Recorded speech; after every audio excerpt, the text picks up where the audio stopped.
You're listening to Season 3 of Mobile Suit Breakdown, a podcast covering the entirety of sci-fi mega franchise Mobile Suit Gundam for new fans, old fans, and not yet fans, where we watch, analyze, and review all 41 years of the iconic anime in the order it was made. We research its influences, examine its themes, and discuss how each piece of the Gundam canon fits within the changing context in Japan and the world from 1979 to today.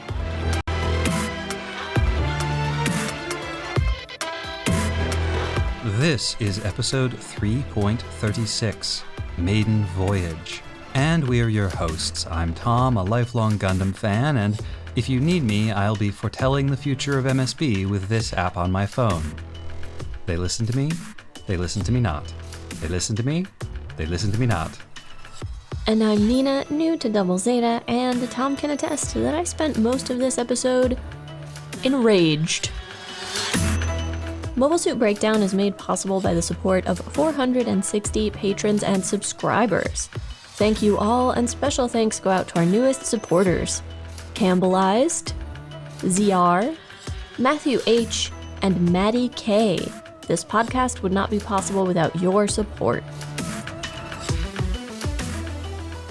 This week we are covering Mobile Suit Gundam Double Zeta Episode 38, The Iron Wall of the Jamru Fin, or Tepeki Jamru Fin. This episode originally aired on November 22nd, 1986. It was written by Suzuki Yumiko and directed by Sekita Osamu, with storyboards by Sugishima Kunihisa.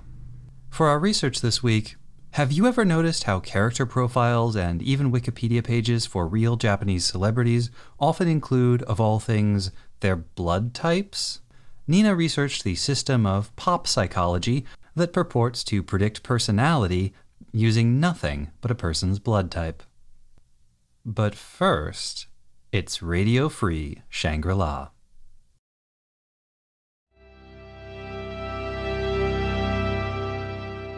The scene. A hangar on Axis. Standing outside the cargo freighter turned Radio Free Shangri-La headquarters, Tim Timpson is on the phone negotiating with a local repair shop. That much for a full repair, huh? No, I get it. The ship is in bad shape. What would it cost for just engines, life support, and one antenna? 5 million, Gila! Would you accept 3? No, 3 Gila. Hello? Hello? No luck getting our little mobile broadcast studio fixed? They all want money. What if we offer to feature them in one of our radio dramas? You know, give them some free advertising? Actually, one company offered me a 20% discount if we would run ads for their competitors. That's hurtful. I think that was the idea. Hey, don't look now, but there are some soldiers coming this way. Who's that with them? Hello, Tom. Right now, I am merely Tim Timpson. What brings you here, Lieutenant Nina's daughter? It's Captain, actually. And I suppose this must be your new project, the famous Radio Free Shangri-La? Half a dozen actors working out of a broken-down old freighter? You're doing better than I expected. That's hurtful. I think that was the idea. Did she call Mr. Timpson Tom? Tom Timpson? Why does that name sound so familiar? Are you planning to tell me what you want? I'm just building anticipation. It's a technique used in show business. Maybe you should try it sometime. That's right. I forgot how much you always relied on cheap tricks in order to keep the audience engaged. OMG, I totally ship them. Rivals to lovers. Banter aside, I'm here with an offer. The NZC Corporation wants to buy Radio Free Shangri-La. You'll all get generous buyouts, and of course we want you to continue on as salaried NZC employees at the new RFS. We've even outfitted a new ship especially for your use.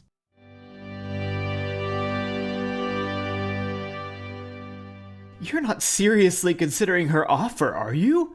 Maybe I'd like to be able to afford to eat. They dropped a colony on Dublin less than a week ago. Oh yeah, like the Federation's any better. That is so totally not the point.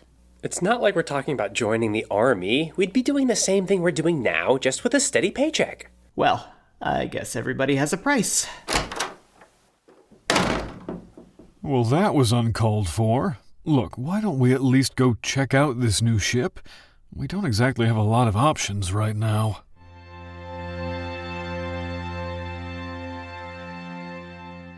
The Nindra's main high mega broadcast antenna is a threefold system so that it can be controlled from the recording studio, the live streaming cabin, or the bridge.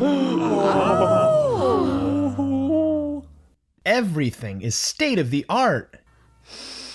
And it doesn't smell like feet. I had heard of audio cables with gold-plated connectors, but I never thought I'd see them. Oh, those are actually pure gold. We use it for everything here. I'll leave you all to get familiar with your new content creation cruiser. Take a walk with me, Tom.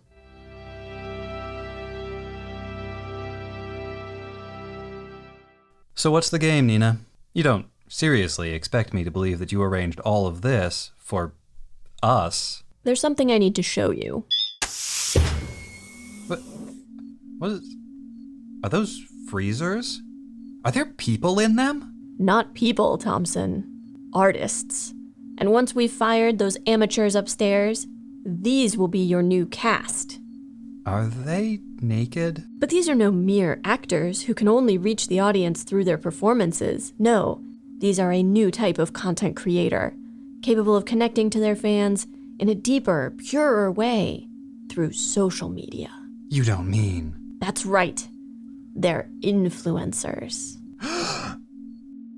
But why are they naked? Each one has been genetically engineered for maximum engagement and imprinted with a quirky yet accessible personality matrix. I've personally trained them from birth in the 3 essential performance disciplines: singing, dancing, and news reporting. From birth? Were you already working on this when we were at TNN? And now I'm ready to unleash them on the unsuspecting Earth sphere. With them, I will build a media empire the likes of which humanity has never seen. Then Lady Haman will have no choice but to recognize me. I have several questions about this plan. I'm offering you this one opportunity to join me in my meteoric rise as my faithless lieutenant. Do you mean faithful, Lieutenant? I do not. And just to be clear, the other members of Radio Free Shangri-La... will all be fired immediately after they agree to the sale. You'll be the only one staying on. Then why are you even bothering with this whole song and dance? Oh, the merchandising rights for Zabibi alone are worth 10 times what it will cost to buy this studio. Zabibi! Zabibi fights off Emerald Evil with his human best friend Strobe. Zabibi, he is the space squire and he is opposable. Zabibi, he's a squishy little green thing or maybe an orange space dog. Zabibi! Limits your imagination when you purchase his custom mold. Only $199.99 before tax. Zabibi! Zabibi! And if I accept, then I can put clothes on them, right? And now the recap for The Iron Wall of the Jamru Fin.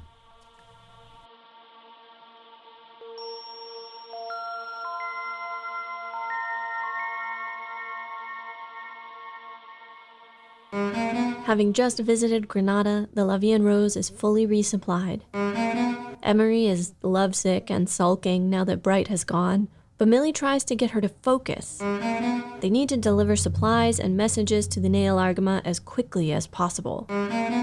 Meanwhile, the Nail Argama is experiencing some growing pains. Bicha takes every opportunity to give orders and criticism and turns every disagreement into a power struggle, to the obvious frustration of the rest of the crew. There's no sign of the enemy nearby, and although Bicha thinks they should press on for Side 3, Judo thinks the enemy must be close, but hidden by the asteroid field. Besides, they need more intel about the situation around Side 3. They can't go in blind. In moments, they're brandishing their fists at each other, and Torres has to break them up before it escalates into a full-on fight. More concerning to the whole crew is what happens afterwards, when Judo says, "Lena would be mad at me for fighting." He goes on to tell Bicha, "We need to end the war soon so that I can see her again." Concerned looks are exchanged around the bridge, while Ino insists Judo is just overtired. Growing impatient with looking for the Nail Argama, Emery orders the Levian Rose to send up a signal flare. Unfortunately, it is just as visible to their enemies as it is to their friends, and it is spotted by the Jamru 3D team, pilots Danny, Del, and Dune, in brand new Jamru Fin mobile armors, bound for the Endra. Mistaking the Levian Rose for the Argama, and thinking that this is their chance to arrive at their new posting covered in glory, they set a course for the dock ship. The Gundam team also saw the flare, and assuming that it means the Levian Rose is in trouble, they launch the Double Zeta, Zeta, and Mega Rider. The Levian Rose is a sitting duck. Emery has to be reminded to call for battle stations. The dense field of dummy asteroids around the ship means the gunners can't get a clear shot, and the enemy mobile suits are so fast that they are sure to arrive before the Gundam team. Judo sees it too and tells Elle, "Fire when and where I tell you." "From here?" Elle replies, but in spite of her incredulity, when Judo tells her, "Now!" bringing his new type abilities to bear to sense the location of the enemy, Elle fires. The beam scatters the Jamru Fin team, landing a glancing blow that damages the mobile armor plating and destroys one mobile armor's booster. The Neo Zeon pilots decide to continue to the Endra and regroup from there. After the skirmish, Emery delivers 2 messages to the crew of the Nail Argama, and Bicha reads the messages aloud. The first is an official communication informing them that their mission is to defeat Neo Zeon at Side 3. Failure will result in all of them being treated as rebels by AUG and the Federation.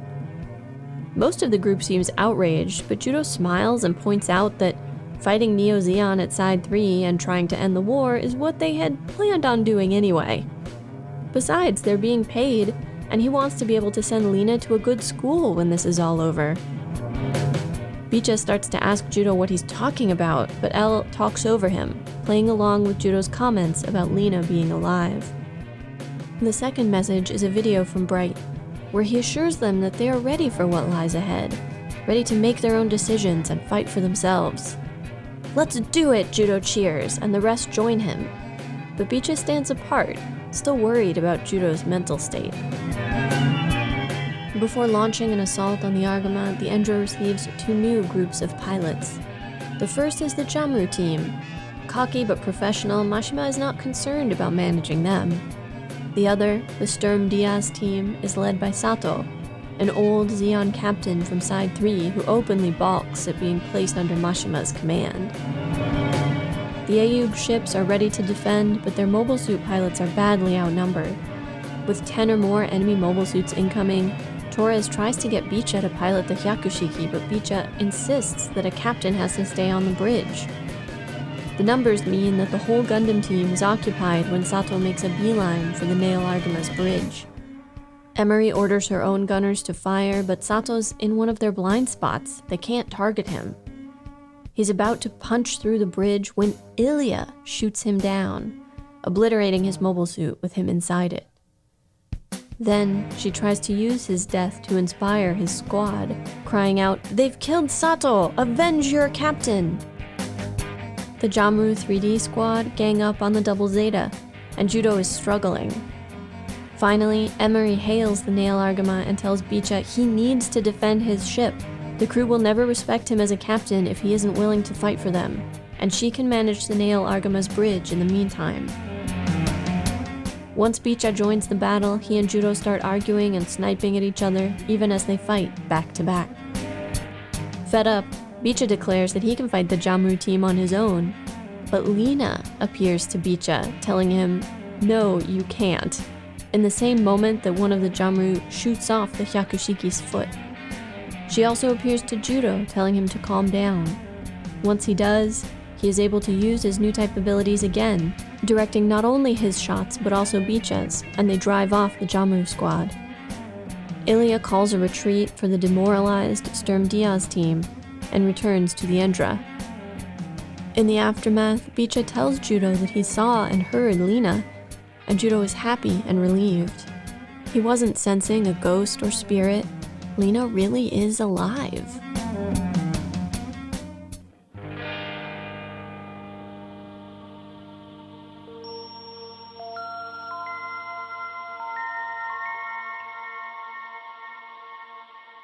I never like saying this, but I think they bungled this episode. Hard for me to argue since I spent most of the episode enraged by their characterization of Emery here, and so got very little out of the other parts of the episode, even parts of it that I think were interesting ideas or had more potential. I do think there are a lot of parts of this episode that did have potential, but beyond the Emery thing, from the beginning, the point of this episode and where it fits in the overall structure of the story, it feels like it comes too soon. Like, we only just last episode saw the crew leave the Levian Rose, ready to go off and have their own adventures, and now, 1 week later, it's like, oh no, we need to rendezvous with the Levian Rose again, bring all those characters back in, move away from that sense of independence, and, do this storyline about getting supplies, which I think would have worked better if there had been more intervening episodes. Give the crew of the Nail Argama a chance, 1 or 2 episodes, to do stuff and encounter their own problems and come up with their own solutions. But then they probably would have resolved their sort of internal power struggles before they ever got to this fight, and they couldn't have that climactic moment of Lena telling Bicha to get over himself. Well, but maybe they could have had that without the Levian Rose part of the storyline. Oh, absolutely. You mentioned the timing of everything. Judo's apparent break with reality this episode, at least it appears that way to the people around him, would have been so much more interesting as a plot point if we as the audience didn't know Lena was alive. I was going to bring that up too. Couldn't they have just revealed that at the end of this episode? Or left it nebulous and revealed it in some future episode. Maybe leave us at the end of this episode thinking, Judo is kind of cracking up. And there are times in this episode when it seems like that's what they want us to do, because you look at Judo's face when he's talking about Lena being alive, and he looks like he's losing it a little bit. He's a caricature, right? The extra wide eyes, the extra wide toothy smile. He looks ill.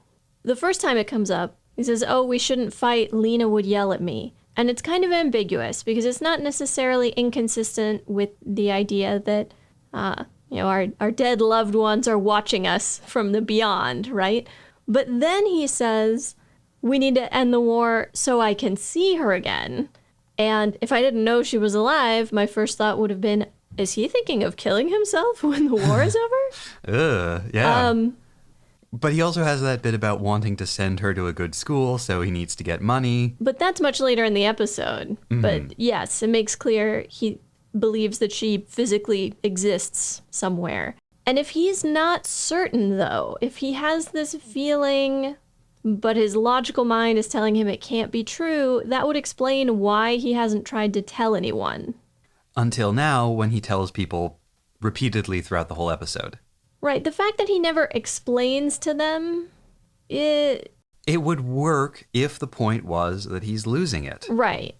And the way everybody reacts to him also feels like part of this. And I'm going to put this in my column of things that this episode does well. I really like the way they have the other kids react to these things Judo is saying, where Bicha, who, throughout this episode, they make a big point of the rivalry between Bicha and Judo, the conflict between the two of them, but also we can see that Bicha really cares about Judo, his friend, and is worried about him, because Bicha is the one who's like, I don't think Judo is okay. We need to address this.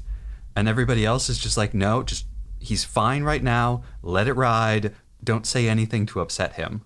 Yeah, Judo, sure, we all can't wait to see Lena again. Lena, who's definitely alive. You're doing great, buddy. And it's curious that he takes Bicha having seen her as confirmation that she's really there. And not that she's a ghost floating around. Well, like, yeah, I don't really get why he believes that she wouldn't contact Bicha, or Bicha wouldn't be receptive to her if she weren't like a living person exercising new type power. I mean, new type stuff often makes no sense, but Speaking of new type stuff that makes no sense, when she contacts Bicha and Judo, why do they still see her in her party dress from Dakar? that was the last thing they saw her wearing. That's true. But that does say something interesting about the new type perception being located within the consciousness of the person receiving it, and not really a direct message beamed in from the person sending it. And thinking about these scenes, this sort of storyline within the episode brought me back to what was the purpose of Lena's death and what was the purpose of bringing her back. And this episode makes it seem that the whole purpose was just to give us some drama around Judo's mental state and maybe to demonstrate what a good new type he is. Or maybe to force him to grow into these powers. But it feels like another example of a kind of careless use of women and girls' deaths, women and girls' life, to demonstrate character growth on the part of male characters. Seeing the way she is used in this episode, now that they've brought her back, does make me think that maybe you were right last episode when you said that with Puru's death, there's like a narrative hole. They need a character who does that role. And so they've brought Lena back to fill it, because what does she do here? She becomes a kind of new type battle coordinator for them. And that's exactly the kind of thing that Puru did and that briefly Camille did, but he's back on Earth. Well, so is she, though. It's a good point. I don't know, maybe at some point this was supposed to be the episode in which Lena still being alive was first revealed. Maybe that cameo in the prior episode was a later insertion. Maybe. Another area where a little bit more time between the prior episode and this one would make this episode work better is when we start on the La Vie en Rose and Bright is leaving to go presumably take up a position with the AU General Staff where he'll be able to use his influence to keep supplies headed for the Argama. And we are sort of left to fill in some gaps about what the relationship between Bright and Emery has been like since he stayed behind on the La Vie en Rose when the Nail Argama sailed away. And it would be easier to do that if they had given us more time and more space. It's kind of the opposite of the problem that Zeta had, where a character would disappear for 10 episodes. Here, maybe they should be allowed to stay away a little bit longer. My impression in the one scene that they have together is that their relationship continues much the way as it always has. Bright is somewhat embarrassed by the attention, but is not doing anything to directly discourage it. And Emery is infatuated. And maybe this is where I get into my Do you have a rant? Oh, I have a rant. I have such a rant. My main issue here being that as I remember the series, Emery has previously been depicted as a competent woman in a position of authority and good at what she does, who is made completely ridiculous. I would say they spend most of the episode making her look incompetent because of this infatuation. Earlier, you likened the depiction of Judo to a caricature. Emery, similarly here, is presented not as an infatuated woman, but as a caricature of an infatuated, love-struck young woman. Honestly, she strikes me like a love-struck teenager. Oh yeah, the characterization is very young, weak, irresponsible, bad at her job. The playing with the little fortune-telling calculator and the other sort of fortune-telling games that she plays reminded me of nothing so much as things like in the United States, probably like late elementary school through middle school, a lot of kids play pen and paper fortune-telling games. MASH is one example that maybe some of you remember. Cootie catchers are another. I don't know if kids still do either of those. She's doing the he loves me not thing, but instead of picking petals off of a flower, she's got an app that does it. You know, she gets a deer in the headlights look when confronted with her job. And she's impatient, and she's naive and inexperienced, and she makes bad decisions in combat. And marriage obsessed. We have Millie as a counterpoint here, but what is the message here? Is there one? Is she one horrifically infatuated woman, or are we meant to understand that women have to be single or sexless or asexual or aromantic in order to do quote-unquote serious work? You know, is this meant to be flattering? Is this meant to be a kind of male fantasy? A beautiful young woman so obsessed with you she can't do anything but think about you. I'm inclined to expand my lens a little bit beyond Emery and look at it as it plays into the whole episode, because this is an episode about bad captains and bad captaincy. Because Emery is paralleled over on the Nail Argama by Beecha, because Beecha, despite a very promising showing in the prior episode, has now fallen into the trap that a lot of new people in leadership positions do, where he's trying to throw his weight around and assert his authority. And he's doing what he has seen other captains do, what he imagines captains are supposed to do. And then over on the Endra 2, which is the ship that Mashima is commanding, we have Mashima, who is depicted as perhaps a better commander, although there are some question marks on that, especially given his scene at the end of the episode when he is laughing maniacally, which strongly suggests that Mashima may not be all there. This is contrasted in a subtle way with Sato, the commander of the Diaz team, who we realize is well respected by all of his troops, and when he dies, their morale completely disintegrates. So Emery is a bad captain, and her bad captaincy is depicted in a very, very gendered way. But she's not the only bad captain in the show. Right, but we have an experienced and previously well-depicted adult woman being compared to a teenage boy with no experience. And I'm not convinced that Mashima is meant to seem like a bad captain here. So basically, it's real sexist, and I spent the episode angry about it in a way that definitely distracted from other parts of the episode. That's fair. Well, and then when she finally does something good, when she finally does something right, the minute it's over, she's like, oh, it's because I was thinking of Bright. I was being just like this man that I'm in love with, and that's what enabled me to be good at my job. Yes. I mean, she's literally ridiculous. She is held up as an object of ridicule throughout this episode. For what it's worth, this episode was written by the one woman writer on staff. Take from that what you will. Certainly it doesn't change anything about the episode, but it is worth keeping in mind.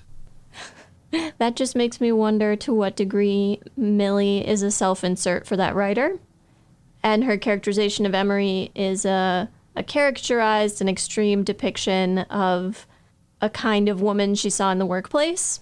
And it is a stereotype. I don't know how true it was, but of women who entered the workforce to find husbands. Like, the point was to meet an executive at the company you worked at, or some man with good career prospects and potential, and get married and stop working. That was, the real reason to be there, not the job itself. And there absolutely was on-site matchmaking happening at Japanese companies. That is a historical fact. I don't know how common it was. And while I'm sure there were some very marriage-focused women in those circumstances, this particular depiction still grates, shall we say. Sure. And while the depiction is very grating, and I don't want to torment Nina by lingering on it excessively, they actually do a couple of neat things that I want to highlight. When she's doing the fortune tester machine, when she's sitting on the bridge and doing it, she has an array of 5 playing cards. 4 of them are static on one side, and then there's a 5th one that's like it's switching back and forth between 2 different cards. And the 2 cards it's switching between are the Ace of Hearts and the Queen of Spades. I did a little bit of poking at cartomancy, the art of doing fortune telling with playing cards. And while I can't guarantee that any of these interpretations that I found are universal or were current in the 1980s or were popular in Japan in the 1980s, it did seem to be consistently held that the Ace of Hearts refers to romantic relationships, quite naturally, and that the Queen of Spades can indicate a dark-haired, powerful, strong-willed woman. So this could be the fortune-telling machine alternating like romance that Emery wants versus dark-haired, strong-willed Mirai. And then later, when Sato is approaching the bridge of the Argama, and Emery gives orders to shoot him down, but the officer on the bridge of the La Vienne Rose says he's in our blind spot, she says something like, "Oh no," and the fortune teller drifts across the screen in front of her face, and there is only one card on it at that point, and it is the Joker. So I did notice the device drifting across her face through the bridge. I did not notice the card on it. However, it did seem to precede the moment when she kind of pulls herself together enough to tell Bicha what he needs to hear to do what he needs to do. And so visually, it felt like, releasing this obsession, if only momentarily, in order to refocus on the job at hand. I interpreted it almost exactly the opposite way. I thought it was a demonstration that this love tester and what it represents were her blind spot. One final thing that I noticed from Emery is in that moment where she is describing her connection to Bright, she uses what's called a Yoji Jukugo, which is a 4-character compound. And these are often sayings, aphorisms. And it's Ishin Dotai, which Jisho.org defines as being one in body and soul, of one flesh, 2 hearts beating as one, which, no, you're not. You need to cool off, Emery.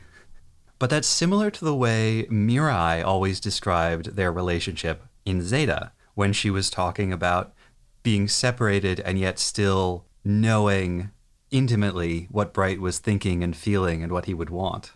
And needing to sort of represent him to the kids and... to be 2 hearts in one flesh. Earlier, I took some issue with your characterization of Mashima as a bad captain, mainly because I feel like the Mashima storyline is meant to illustrate some different things. And incompetence isn't really one of them. The first is, I think, the corrupting influence of Haman. We have noted since his introduction that Mashima is very different than how he was depicted at the beginning of the show. He was this sort of laughable but honorable knight character, right? Now we know he was integral to the colony drop. He's done some atrocities. Seems totally counter to his earlier character. Here, his plan for dealing with Sato is to have Ilya sneak up and kill him on the battlefield. I don't think that was his plan. Oh, I absolutely do. After Sato leaves the bridge, he tells Ilya he has a plan for Sato. And then we cut, and then on the battlefield, she kills Sato. You don't think that's the plan that he told her in secret before they all... I didn't think so. I'm shocked that you made that leap and you don't think that Mashima is a bad commander. Well, because here's the thing. Commanders, officers within Zeon are always playing a double game. They're always fighting the external enemy and internal rivals. Always. And he is concerned about this old Zeon, old Side 3 captain who very clearly chafes under and refuses to recognize Mashima's authority. He just seemed so confident that he could handle Sato without murder. Oh, no, I think the intent was to murder him and then to try to use that murder to inspire his soldiers.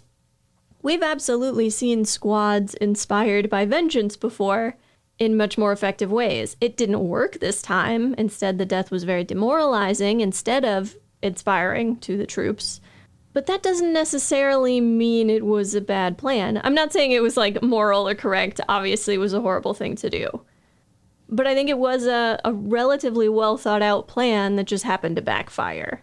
And in the long run, maybe it doesn't backfire. Maybe once they've regrouped a little bit, they can get some of that vengeful spirit. He now also has more ability to directly influence that squad, and he has the whole speech to them at the end about you're going to be much better treated in Neo Zeon than you were in old Zeon. And as long as you stick with me and we're successful, you're going to have so many promotion opportunities because I am close to Haman. And that's when he does the maniacal laughter. Right. Which I think does go to what you said earlier about the corrupting influence of Haman, the effect of being close to her.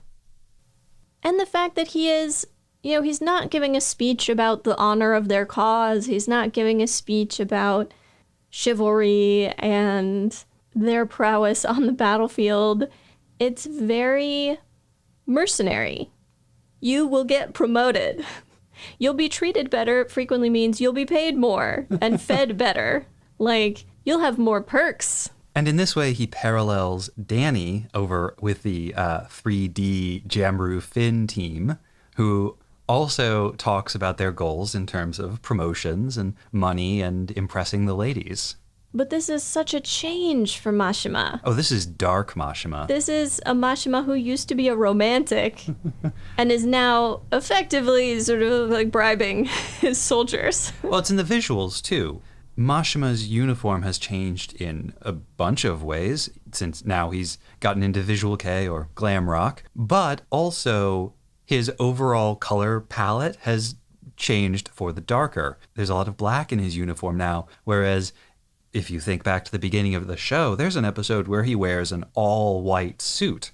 His uniform now looks much more like Haman's. We noted early on how out of sync he seemed, right? That his romanticization of Haman and their cause felt extremely naive and out of touch with reality. So perhaps this is a Mashima who better understands the reality of Haman and Neo Zeon. I want to take a moment to talk about those old-timers from Side 3, Sato and his squad, because they're a little bit different from the Zeon remnants that we encountered on Earth. These are not guys who kept up the fight all these years. They give every indication of being people who, at the end of the war, accepted the peace treaty, went on to live peacefully in the Republic of Zeon for 10 years or near enough. And now, as soon as Neo Zeon shows up, they're ready to put the old uniforms back on, get back in the pilot seat, and fight for the old dream of a zombie autocracy. They remind me of like the old Napoleonic dinosaurs who came out of the woodwork when Napoleon returned from Elba. Like so many of the political conflicts in Gundam shows, the conflict between old Zeon and Neo Zeon is never really explained, but I am deeply curious.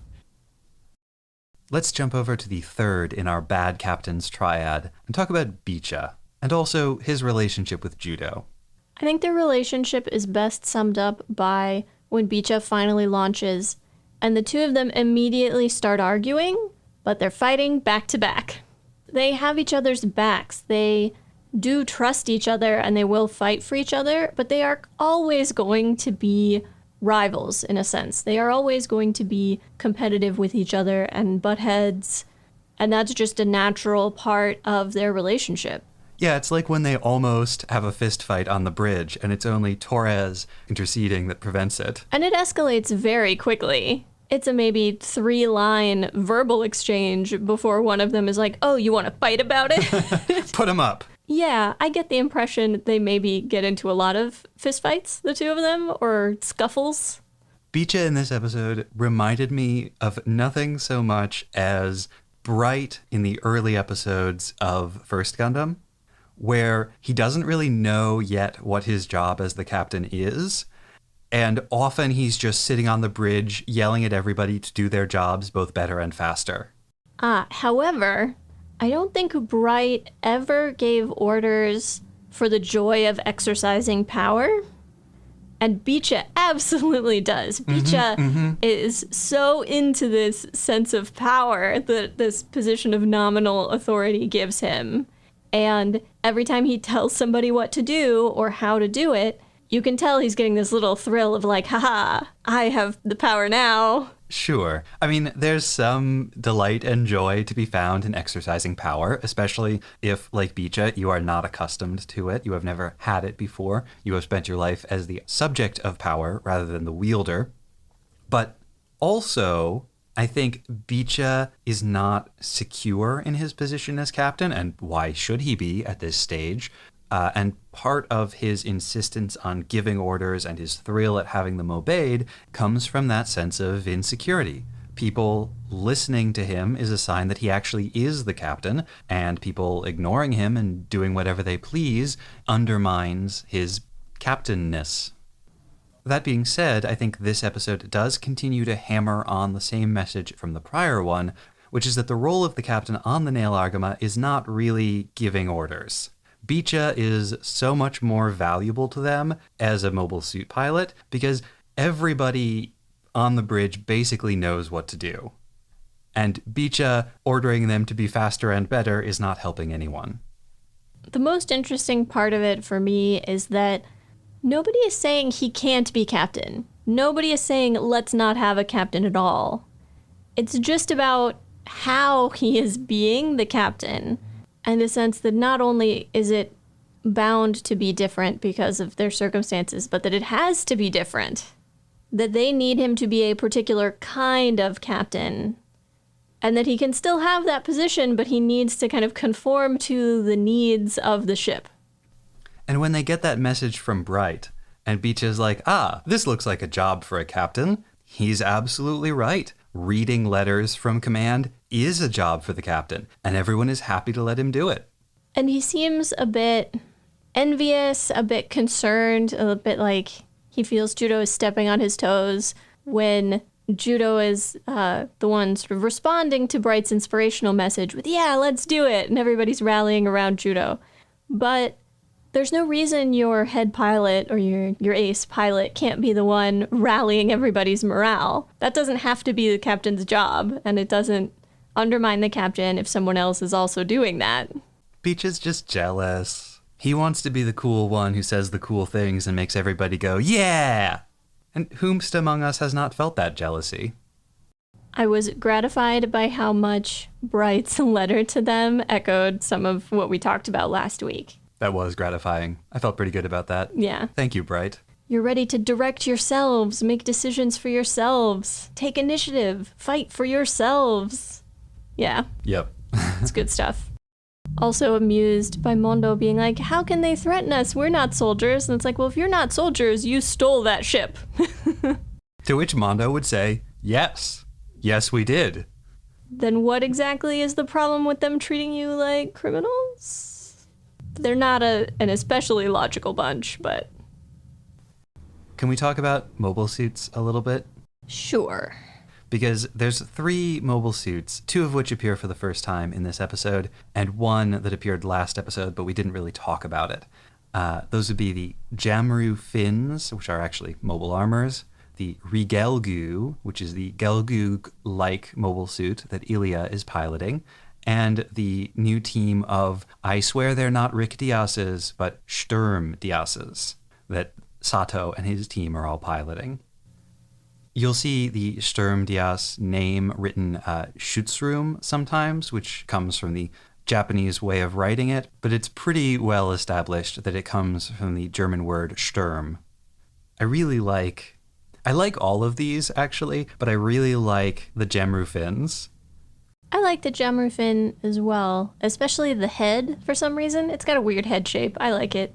I like the transformed fighter mode because it makes me think of something out of Star Wars. I think during the episode I asked Tom if they were vaguely X-Wing shaped. And they are. I think they more closely resemble some other Star Wars fighters that hadn't been invented when the Jamru Fin was drawn. And the Jamru Fin is actually, when we first see it in this episode, it's combined with a booster mode.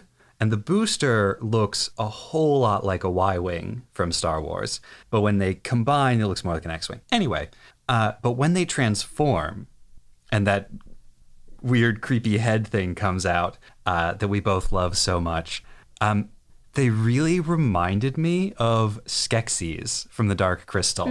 Like the tiny head on a huge body. And the very avian head and the specific way the body is kind of crouched over and the way the arms and the legs are arranged. Yeah, I got a strong Skeksis or humanoid vulture kind of look from them.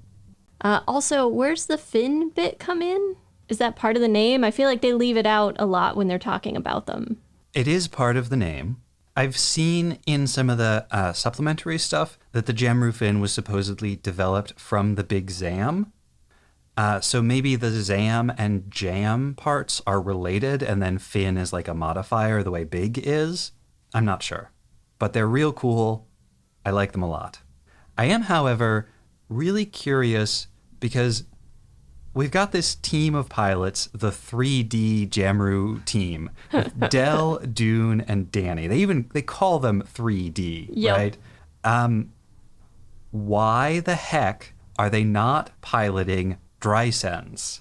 A mobile suit that starts with a D means 3. But Tom, they needed to introduce a new mobile suit for the money. And yet they don't. That makes me so mad. Because there's no modern model of the Jamru Fin. But was There's there? Yes, there is an old one. Yeah. But I want to give them money, and they won't let me. Well, maybe they need to bring back the Jamru Fin, and then there'll be a new mobile suit release. I think we can do better than Del, Dune, and Danny, though. We need a better trio of pilots. The Sturmdias is so like the Richtdias that there's almost nothing to say about it, except it's funny that it's gone from being an Ayug suit to a Neo Zeon suit. Is it a Neo Zeon design based off of the original, or is it like Anaheim Electronics slight modification to get around whatever contractual obligations they have not to sell the design to Neo Zeon, selling the design to Neo Zeon? That latter one is way funnier. 'Cause you can just imagine the Anaheim Electronics executives being like, no, this is not the same mobile suit. Look, the wing binders are a different shape. And then the Rigelgu, which, again, I really like, mostly because I like the Gelgug, and it's basically the same thing, but with way bigger shoulders. And that is really the essence of how you update a design from the late 70s for the 80s. Just give it big old shoulder pads. It's also fun to say. Rigelgu. I'll regale you with my pronunciation of the Rigelgu. At first, I really thought that it was supposed to be Rigelgug, and you were leaving off the last syllable for some reason. No, it was in fact Tomino who left off the final syllable for some reason. Sasuga Tomino? Ri here is short for refined, so it's the refined Gelgug or the Rigelgu. I like the way they depict it in the prior episode. I meant to mention this, but neglected to, because it's moving around so fast that often all we see of it is just those big trapezoidal shoulders moving around. It's like being attacked by geometry. It's a great turn of phrase. Attacked by geometry.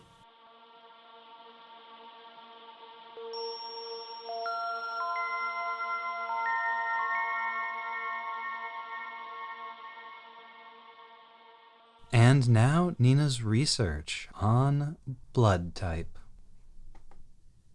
In one of our recent patron bonus episodes, which will get a public release eventually, we read aloud from an interview with Suzuki Yumiko that we had professionally translated. As one of the lead writers for Zeta Gundam and Gundam Double Zeta, we talk about Suzuki a lot, but have found very little written about her, so this was an exciting find. The interview is all about her work on Zeta Gundam, and in it, Suzuki makes an offhand comment that she wrote Camille Bidan as a B-type character. What did she mean by that? It's quite different from what people in the United States mean when they say Type A or Type B. In the US, the Type A personality description dates from the 1950s, when two cardiologists theorized that people with certain characteristics, namely those who were competitive, highly organized, anxious, ambitious, impatient, were more likely to develop coronary heart disease, and Type B people being those who were not those things. As an aside, they did research their theory, but the research was largely discounted when it was found to be funded by the tobacco industry. Even so, the personality description is considered valuable, and it was a very early and even foundational example of health psychology, the study of how an individual's mental state affects their physical health. Suzuki, however, is referring to blood type. In Japan and in some other countries in the region, the different blood types, A, B, AB, and O, are associated with particular personality traits, similar to zodiac signs in the United States. To the point where some people make dating decisions based on it, employers might take it into account in hiring and group assignment decisions, and there's even a waseigo word for blood type-based harassment or prejudice, burahara, for blood harassment.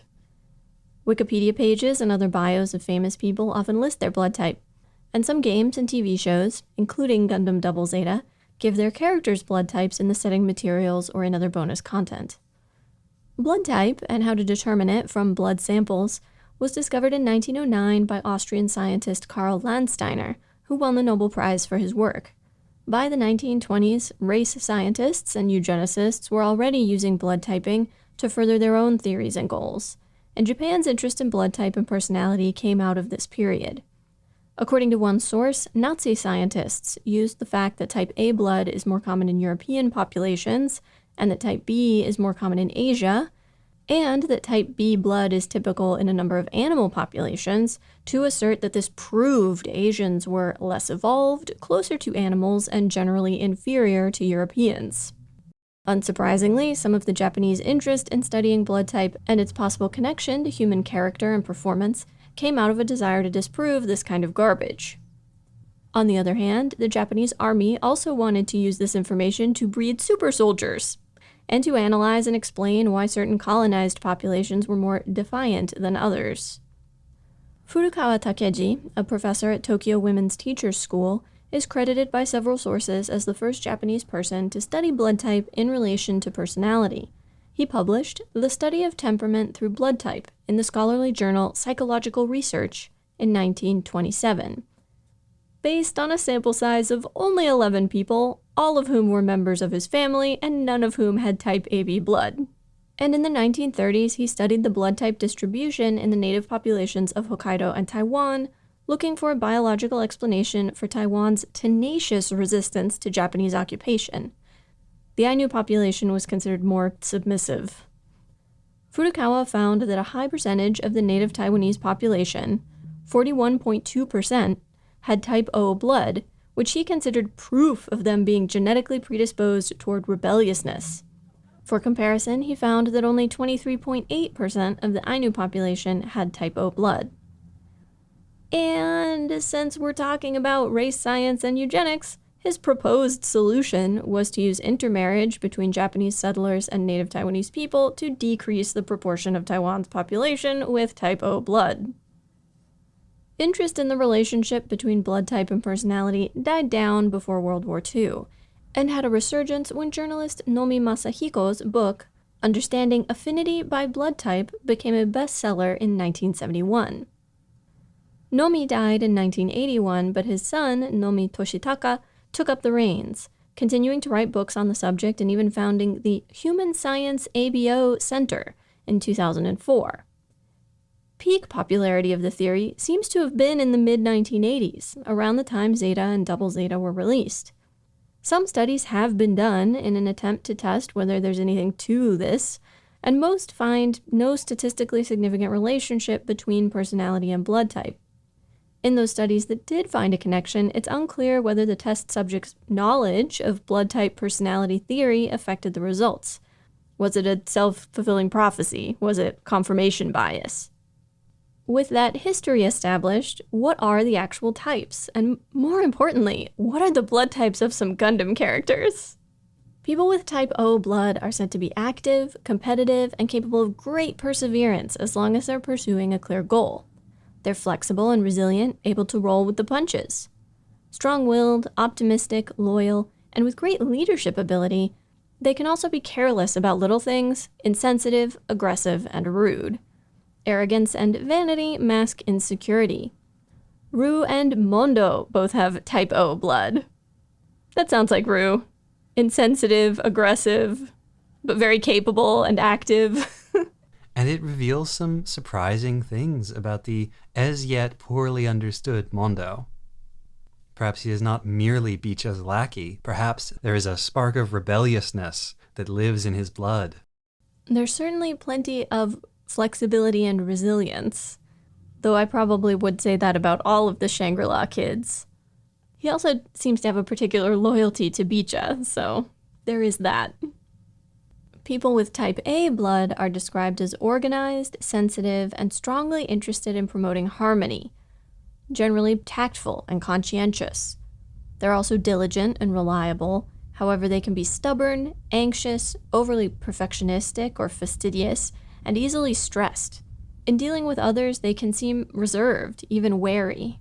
One source described A-types as hiding their feelings, being very controlled on the outside with a lot of intense emotion on the inside. Bicha and Ino have type A blood. Ino I can completely see, but Bicha? Well, maybe this reveals a few things about Bicha's personality and the roots of some of his behavior in this episode. Maybe it's not just that he likes ordering people around, but he has a desire to control everything around him. And trying to make sure that everything goes just so.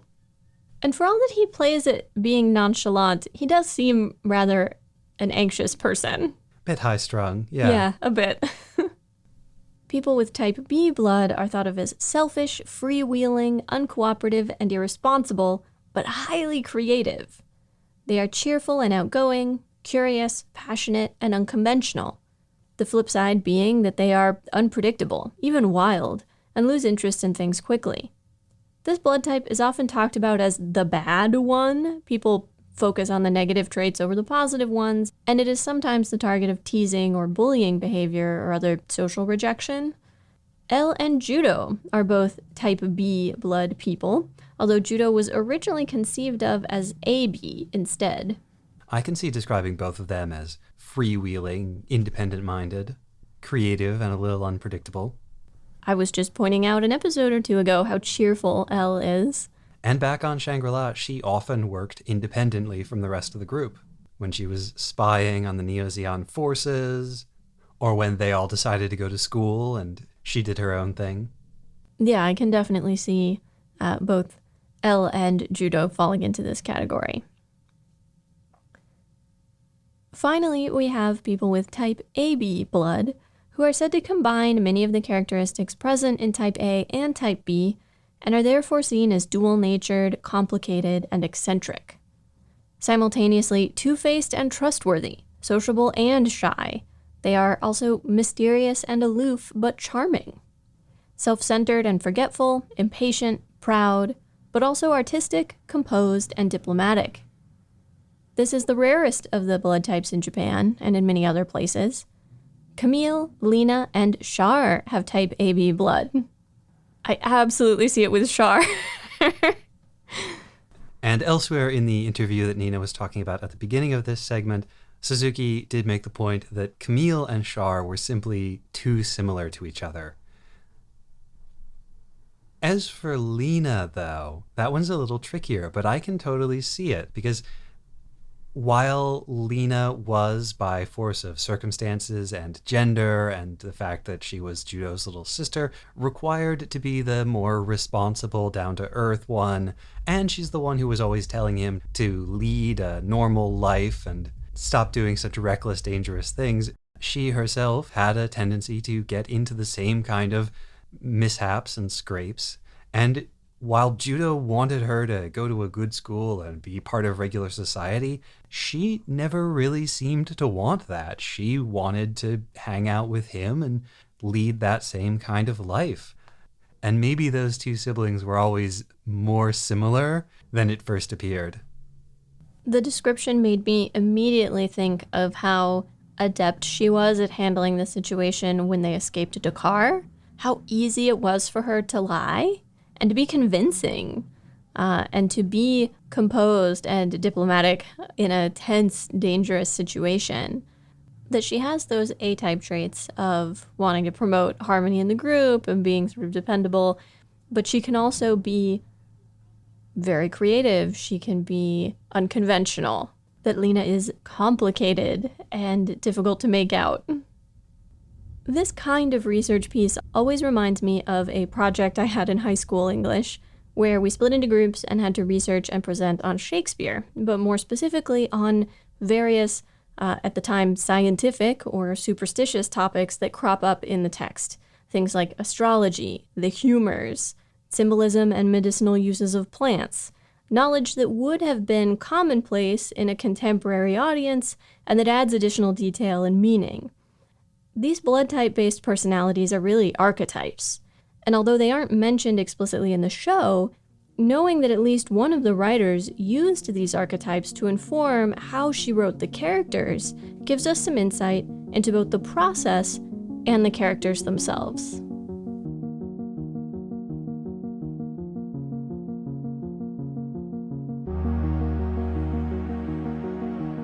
Next time on episode 3.37, what's the plan here? We cover Mobile Suit Gundam Double Zeta, episode 39, and some sort of trap. Lip balm. You mean lip balm, right? No, bomb. Cunning disguises. We're not praising you. Stop feeling appreciated. Custom aprons. An aura specialist. So you've got no plan. A plant. And the women demand more equal distribution of domestic labor. You will see the battlefield of new types.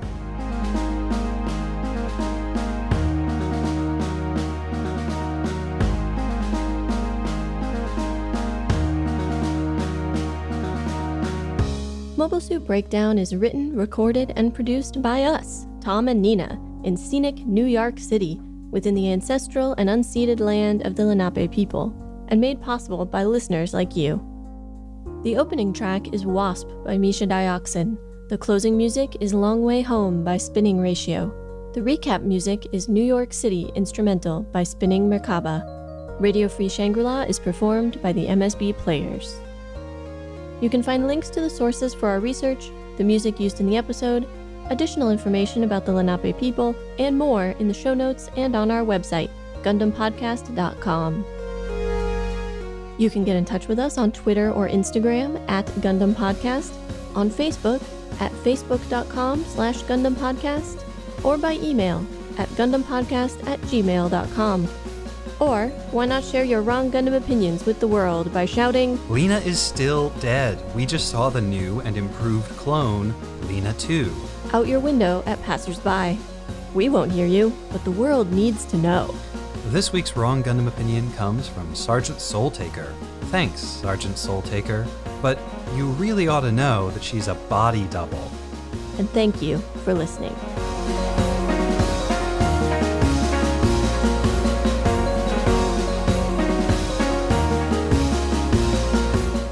I shall be ready to start when the train is gone. I shall be ready to start when that car engine outside is gone.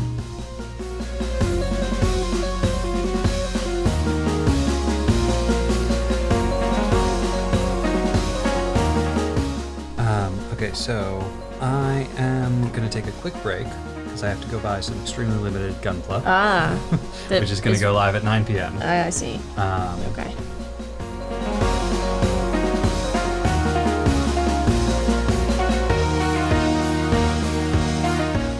I still hear it. God, it's like it's not getting any closer or farther away.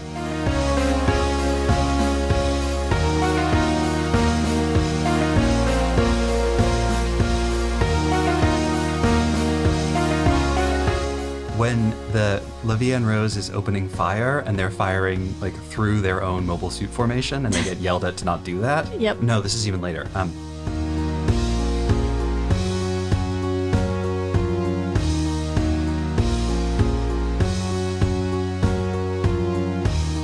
And it's a subtle difference, but I'm pretty sure they're wearing the old Zeon uniforms, not the Neo Zeon ones.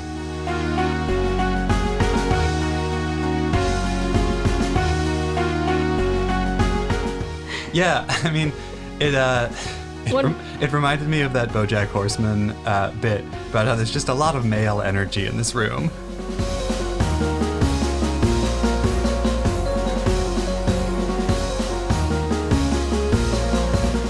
This is a tortured metaphor, but I'm going to say it anyway. Oh gosh.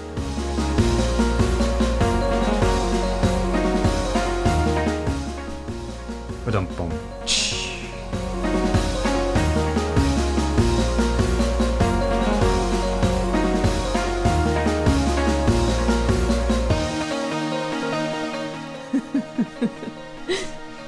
They're contractually obligated to be naked.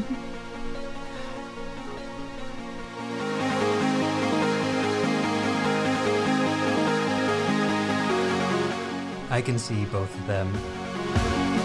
I can see describing both of them as freewheeling. I can see both.